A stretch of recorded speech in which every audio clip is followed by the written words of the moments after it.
नीले अरे दुल्हन कहाँ बाड़ी हो, लौकत नहीं की? माई हम तो सोचले रहने की आज भौजी के हाथ का खाना खाए के मिली। अच्छा नया नया दुल्हन आइल बिया, अब वहीं ओकरा के चूल्हाड़ी में घुसा दी। खा तू लोग, हम ओकरा के खाना खिया क्या होता नहीं। दुल्हन आप किससे पूछ के अंदर आई? क्या आपको पता नहीं है कि किसी के भी कमरे में अंदर आने से पहले नॉक करके आना चाहिए? कहा करके आओ चाहिए दुल्हन? नॉक करके, मतलब दरवाजा खटखटा के।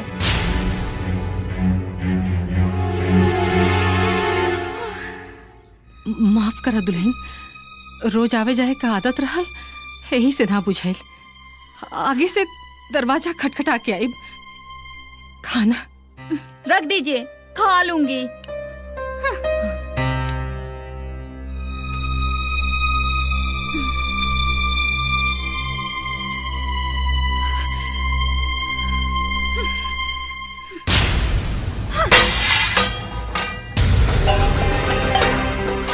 बहू, ये क्या बदतमीजी है? और ये खाना काहे फेंक देलू? ये कोई खाना है? ऐसे खाने तो हमारे घर के कुत्ते भी नहीं खाते। भाऊजी, हमने यहाँ खाना इंसान खाती बनेला। अगर तोहरा कुकुर वाला खाना पसंद बा ना, तो काल से खाना कुकुरे वाला बनी। का दिक्कत बा? किशन, जबान संभाल के बात कर। देखा दुल्हन, अन्न का अपमान ना कही जाला बिटिया। तोरा के खाना पसंद नहीं खे तब काली से तोरा पसंद का खाना बना देवल करब। हाँ। कौनो जरूरत नहीं के अलग से खाना बनावे के। जेकरा के खाना पसंद नहीं के वो अपन खाना खुद बना ली। चाय बना तैबे न करेला तो खाना कहाँ से बनी? देखो, जुबान संभाल के बात करो। मैं इस घर में इसलिए नहीं आई हूँ कि मैं तुम लोगों के लिए खाना बनाऊं। मैं किसी की नौकरानी नहीं हूँ। तुहार कहे के मतलब का बा भौजी? माई हमने खातिर खाना बनावेले ते का हमनी का नौकरानी हो गई? वो तुम्हारी क्या है ये तुम ही जानो। मुझे उससे कोई लेना देना नहीं है। भाऊजी, तोहरा का हमनी के बियाह के लिए बनी सा हमनी के भाऊजी कहले सा और ले बेटी कहेला। और जब तक ले रिश्ता बा तब तक ले पूरा लेना देना बा। तुम तो मुझसे बात ही मत करो। मैं तो तुम्हारी शक्ल भी नहीं देखना चाहती। तू देखा चाहे मत देखा, हमरा पर कोनो विशेष फर्क पड़े वाला नहीं के। लेकिन एगो बात कान खोल के सुन ला, तू ये घर के बहू हो और बहू जैसन रहे के परी। ओ, तो तुम मुझे सिखाओगे कि मुझे कैसे रहना है? सब सीखे के परी। केकरा से कैसन बात कइल जाला और कैसन व्यवहार कइल जाला। भाऊजी, हम घर के मर्यादा के नहीं भुलाई। न तो हाथ उठावे हमरो आवेला। किसान, ये सब क्या होता? राम, अच्छा हुआ कि तुम आ गए और तुमने सब अपनी आंखों से देख लिया। देखा, तुम्हारे पीठ पीछे तुम्हारे घर वाले मुझसे कैसा कैसा बर्ताव करते हैं। हे बिटिया, बिटिया बात सुना, बात क्या के मत बढ़ावा। ऐसा छोट मोट बात था हर घर में होता रहेला। ये छोटी मोटी बात है? सिर्फ थप्पड़ मारना ही तो रह गया था, बाकी सब कुछ तो कर ही चुके थे आप लोग। देख किसान, ते सच सच बताओ, क्या कहली सब अपने भौजाई के साथे? हमसे का पूछा था? इनका से पूछा? अरे एकरा से का पूछी? एकरा तो एक दिन में ना बोली घर में आइला। और देख, तोरा के हम अच्छा तरह से जानता नहीं, ते ही कुछ कही लोग बे। वाह भैया वाह, एक दिन में तू भौजी के तरफदारी करे लगला। हमने के इतना दिन के प्यार पर भौजी के एक दिन के प्यार भारी पड़ गई। राम, बिना जानले सुनले तो हर हिम्मत कैसे भइल अपन छोटे भाई के ऊपर हाथ उठावे के? ये काम तो तोहरा करे के चाहिए बाबूजी। ये इतना देर से अपना भौजाई के साथ बदतमीजी करता, आज तू लोग बैठ कर तमाशा देखा तारा। अरे तमाशा के करता? ई छोड़, ई तमाशा काहे होता ई हम अच्छा से जानता नहीं। बेटा, तोरा ई घर छोड़ के जाए के बाना तो जा, बाकी जाए के बहाना मत खोजा। अरे कैसन बात करता नहीं राम के बाबूजी? अरे तू चुप कर। ई तोहार बेइज्जती कैले सिया तो हम चुप रहनी है। अपना दोनों देवर के बेइज्जती कैले सिया तो हम चुप रहनी है। ये हमार बेइज्जती कैले सिया तो भी हम चुप रहनी है।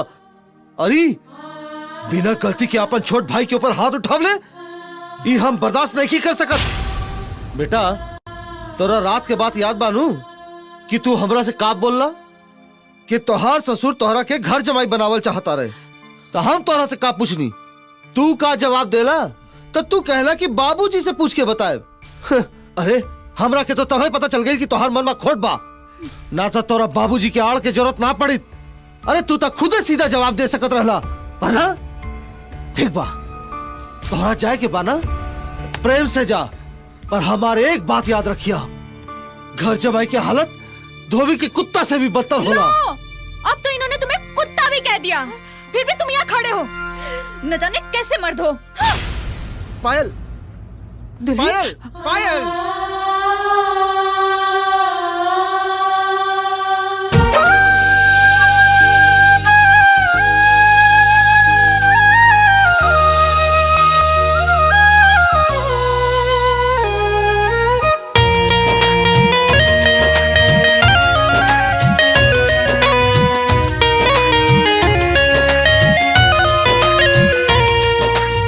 बेटा जब से आन भइल घरे आइल मेहारी के बूझे लागल अखियां के पुतरी।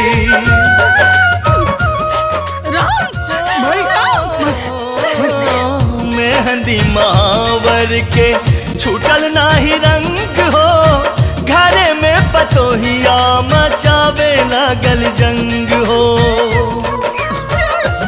बेटा करेला गुलामी मेहरी से काप के, बेटा करेला गुलामी मेहरी से काप के। जन भुलई हो ए भाई माई बाप के, जन भुलई हो ए भाई माई बाप के।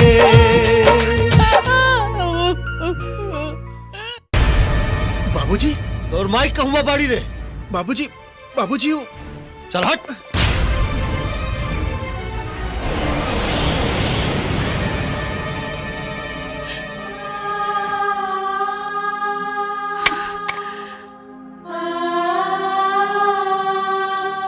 कलावती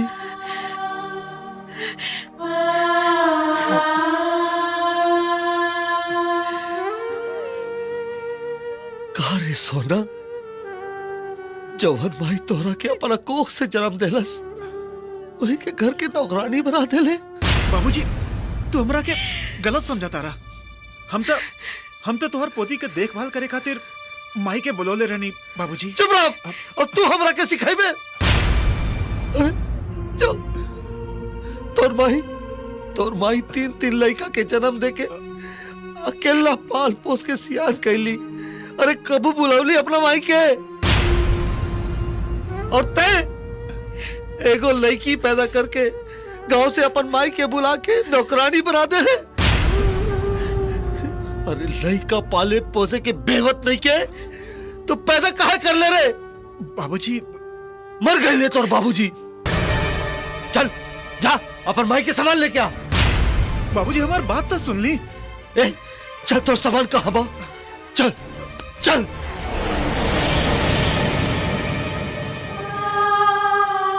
बाबूजी अपन पोती के तो देख ली। चल हट रे। बाप कौन बेटा और के कर पोती?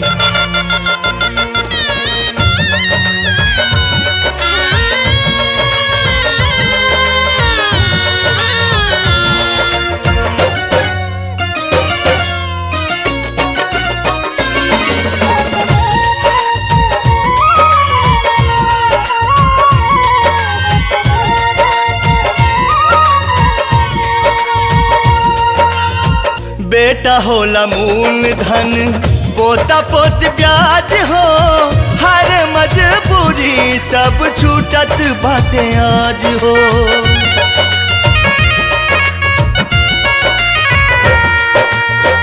एक बेर जे अपना माई बाप के भुलैबा, धरती त धरती नरक में ना जगह पैबा। जन्मो जन्म नाही माफी मिली आपके, जन्मो जन्म नाही माफी मिली आपके। जन भुलई हो ए भाई माई बाप के, जन भुलई हो ए भाई माई बाप के। वक्रतुण्डमहाकाय सूर्यकोटि समप्रभा निर्विघ्नं कुरु मे देव सर्वकार्येषु सर्वदा।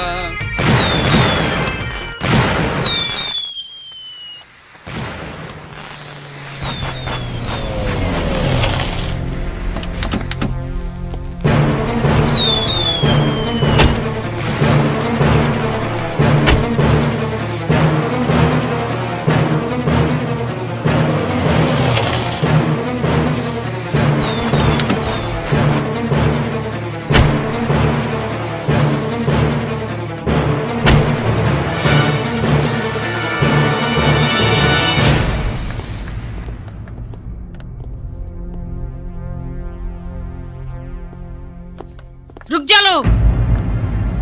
अपना बाप की जिंदगी भर का कमाई तो ले लेला, अब का लेवा आइल बड़ा लोग।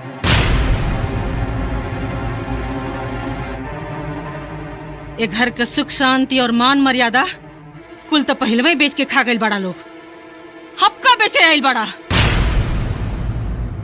कहीं तू लोग हमनी पर तरस खा के तो नहीं ना आइल? तो एक बात कान खोल के सुन ला, हम अपना छोट सा परिवार में बहुत खुश बानी।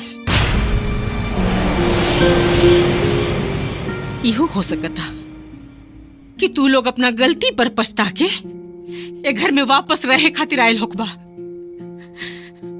फिर से झगड़ा करे खातिर आयल होकबा, अपना बाबूजी के दुख देके फिर से घर से वापस जाए खातिर आयल होकबा। तो जा, जोने गाड़ी में बैठ के आयल बड़ा लोग ना, वही गाड़ी में बैठ के यहाँ से चल जा।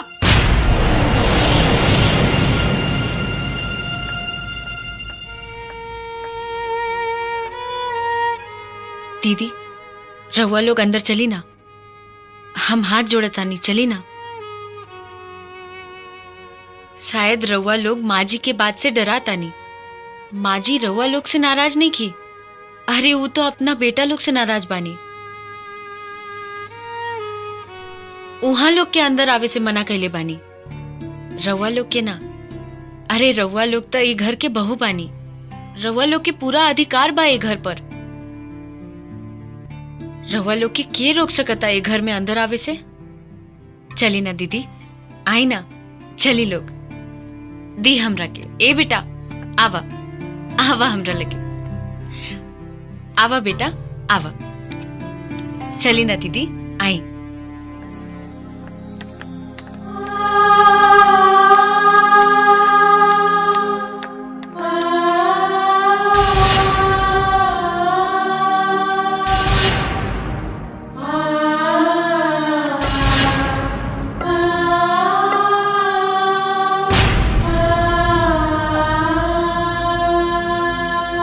अब का तोहरा लोग इनके हाथ गोड़ जोड़ी तबे भीतर जाइबा।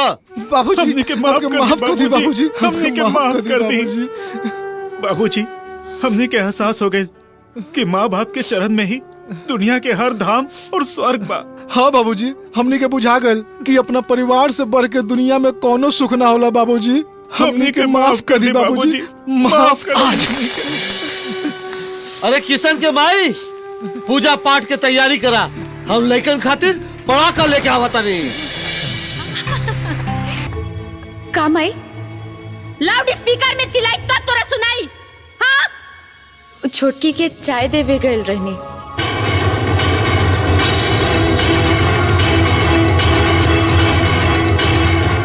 मम्मी, अब का ई घर में एक कप बढ़िया चाय भी न मिली।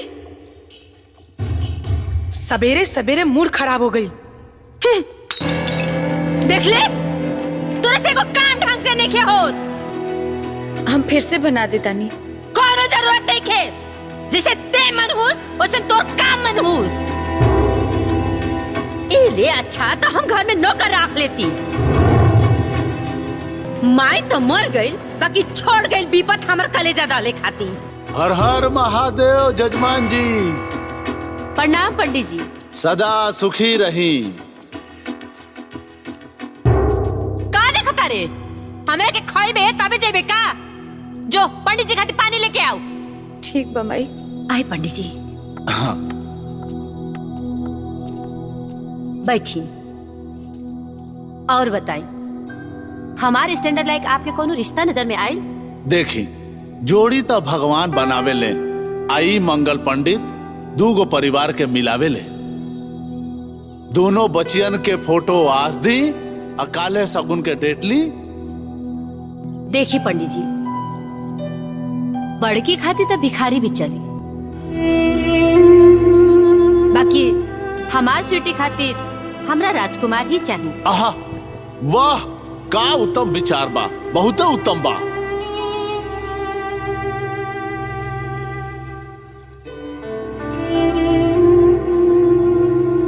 पानी। का देखा तेरे मुंह? भाग यहाँ से। मनहूस। पंडित जी, हाय दोनों के फोटो है। अच्छा, वाह वाह, अति सुंदर।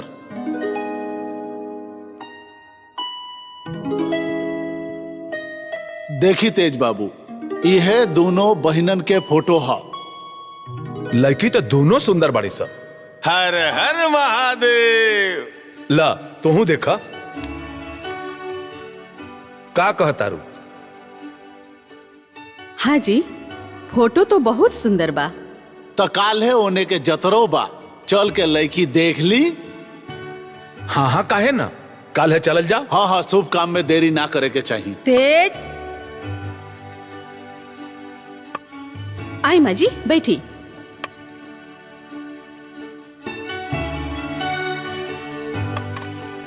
पंडित जी, अब अहियो एक घर के मलिकाइन हम ही होई। आ जब तक हम फैसला ना करब नु, तब तक कुछ फाइनल ना हुई, हम बता देतनी। अरे ना ना मतवा, जब आप फाइनल करब तबे ब्याह होई। हाँ ली माँ जी, फोटो देखी।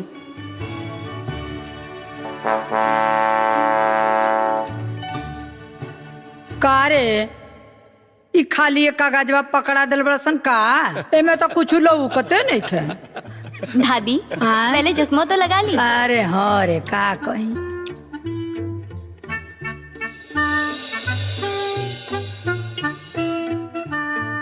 हाँ तो माई, हाँ बाबू, का फैसला बा? फोटो तो बहुत सुंदर बा, बहुत सुंदर बा। हमार तो फाइनले फैसला बा। बाकी हमरा तरफ से फाइनल नहीं खे। अब ना नुकुर नहीं खे करे के, नहीं तो बकुली देखा तारा नु, यही से इतना मार मार बता देता नहीं हो। अरे माँ जी, तो ऐसे ही बोला तानी, लड़की तो सबके पसंद दिया। तो कल है चल के लड़की देखे के प्रोग्राम बना लिहल जाए। हाँ हाँ बिल्कुल, हाँ। काल है चल के देख ले हल जा।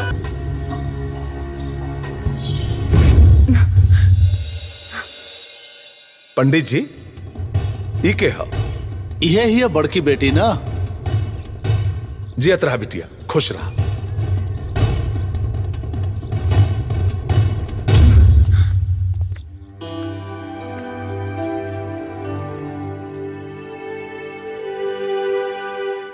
पंडित जी, ई के हो?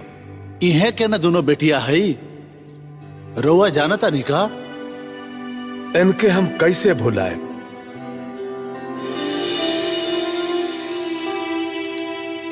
इनके ता हमरा पे बहुत एहसान बा। अरे पंडित जी, आई आई आई आई, बैठी। यहाँ के हैं तेज बाबू, प्रणाम। प्रणाम। जिला के नामी ठेकेदार। मान सम्मान धन दौलत में बराबर के पलड़ा। एक परिवार बा टाटा तो दोसर परिवार बा बिड़ला। हर हर महादेव। आदू परिवार के मेल तो भगवाने के खेल से होला। अब तो हम कहतानी कि देर ना करी और जल्दी से मंगलम भगवान विष्णु कर डाली। इतना जल्दबाजी ना पंडित जी, यहाँ के हमार शानो शौकत तो देखिए लेनी, दोनों बेटियनों के देख ली। ओकर कौनो जरूरत नहीं खे। रुआ बेटी के हम अपन बेटी ना समझनी, रुआ इज्जत के हम अपन इज्जत ना समझनी, तो हमरा रिश्तेदार बने के कौनो हक नहीं खे। हैला, ई हमरा तरफ से दोनों बेटिन के आशीर्वाद हो। प्रणाम करतानी हुजूर। सरकारी बाबू, यहाँ के तेज बाबू, हमार होखे वाला समधी। समाधि। गणित बहुत अच्छा लगौली। बेटी का मालिक बेटा और खेती का मालिक बाप। और हुजूर के का मिली? के सरकारी बाबू, का बरबरातनी? अरे बरबरात नहीं की हुजूर, इनकर असलियत बतावतानी। अरे बड़का हुजूर के ऑफिस में ये गो मामूली खजांची रहल और बड़का हुजूर के दिहल 15,000 के भीख से ई खजांची से ठेकेदार बन गई। अब राउर समय इतना पातर हो गई बा कि राउर बेटी एगो नौकर के घरे का बहुरिया बनी। अरे इतना बड़ खानदान पर एगो नौकर के एहसान। सरकारी आपन औकात में रह के बात करा। तू औकात में रह। भले जूता में चाहे कतनो हीरा जड़ा रहे, ओकर जगह पैर में ही होला, कपार पे ना। माई ले दो चाय। नौकर के औकात जमीन पर बैठ के जुठन चाटे के होखेला, ना कि सोफा पे बैठ के चाय पिए के। तारा देवी,